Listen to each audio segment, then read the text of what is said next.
Pak, dengan termasuk tema tadi ya orang toksik yang bisa jadi menteri, boleh dijelaskan Pak maksud dari tema tersebut menurut Bapak? Jadi sebetulnya ini kan adalah himbauan atau saran masukan dari Pak Luhut kepada Pak Prabowo. Jadi kalau saya memaknainya tadi itu adalah bahwa Pak Luhut dan Pak Prabowo itu sudah kenal lama. Jadi karena itu sebagai orang yang sudah kenal lama atau bahkan di lingkungan militer kan ada senior ada junior nih. Jadi seniornya kan Pak Luhut. Sebagai senior dia mengingatkan hati-hati. Jadi jangan sampai orang-orang yang bermasalah ya katakanlah yang bisa membawa racun di dalam pemerintahan itu malah diakomodir dan dimasukkan ke dalam. Jadi itu nanti bisa mengganggu program-program dan agenda-agenda pembangunan yang akan dilanjutkan oleh Pak Prabowo dan Gibran gitu loh. Jadi saya kira hal itu ya sesuatu yang sangat umum dan boleh-boleh saja disampaikan bukan hanya oleh Pak Luhut. Siapa saja boleh untuk menyampaikan pendapat, gagasan dan juga pikiran-pikiran itu. Nah kebetulan saja Pak Luhut ini kan orang yang sedang ada di pemerintahan, jadi mungkin menjadi sorotan khusus dari banyak pihak itu. Jadi saya kira itu poinnya.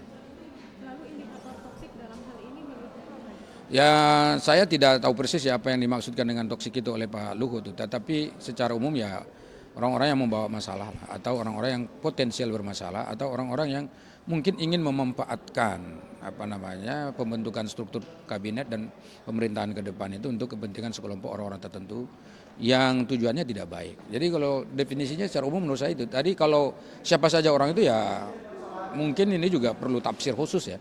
Yang tahu ya Pak Luhut, ya kita tanya sama Pak Luhut siapa yang dia maksud gitu.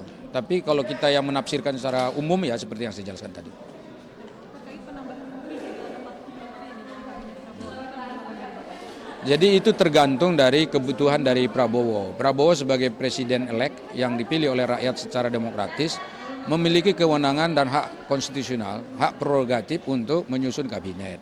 Nah, siapa saja orang-orang yang akan masuk di dalam, bagaimana strukturnya, berapa jumlah yang akan diperlukan dan seterusnya itu yang tahu adalah Pak Prabowo. Dan dia kan sudah ada visi misinya, sudah ada program, sudah disampaikan ke publik, sudah disampaikan ke masyarakat. Nah program-program itu kan harus direalisasikan, janji-janji politik kan harus direalisasikan. Nah apakah misalnya dengan struktur kabinet yang ada sekarang itu semua bisa direalisasikan? Kalau bisa berarti tidak perlu ada perubahan.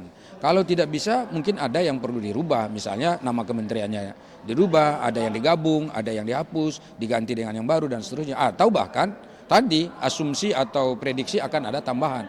Nah itu diserahkan dulu ke Pak Prabowo seperti apa, nanti baru kita lihat bagaimana mekanisme dan solusinya sehingga nanti itu bisa diwujudkan. Tetapi ingat bahwa apapun nanti yang akan diputuskan itu harus tetap sesuai dengan koridor aturan perundang-undangan yang berlaku sehingga semuanya tetap berjalan dalam konteks negara kita sebagai negara demokrasi.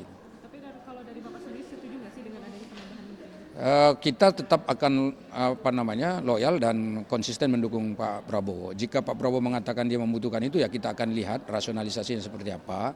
Kemudian hal-hal aspek apa yang menjadi poin-poin itu menjadi penting untuk dilakukan ya tentu kita akan melihat dari aspek itu. Dan tentu kalaupun ada perubahan saya yakin Pak Prabowo akan membicarakan hal ini di tingkat koalisi sehingga putusan itu menjadi resmi putusannya koalisi dan partai-partai pendukung. Jadi karena itu bukan pendapat pribadi dan sesuka hati tapi juga adalah dalam konteks bagaimana semuanya dilibatkan secara partisipatoris ya dengan melibatkan terutama ya partai-partai yang selama ini mendukung dan berada di belakang Pak Prabowo.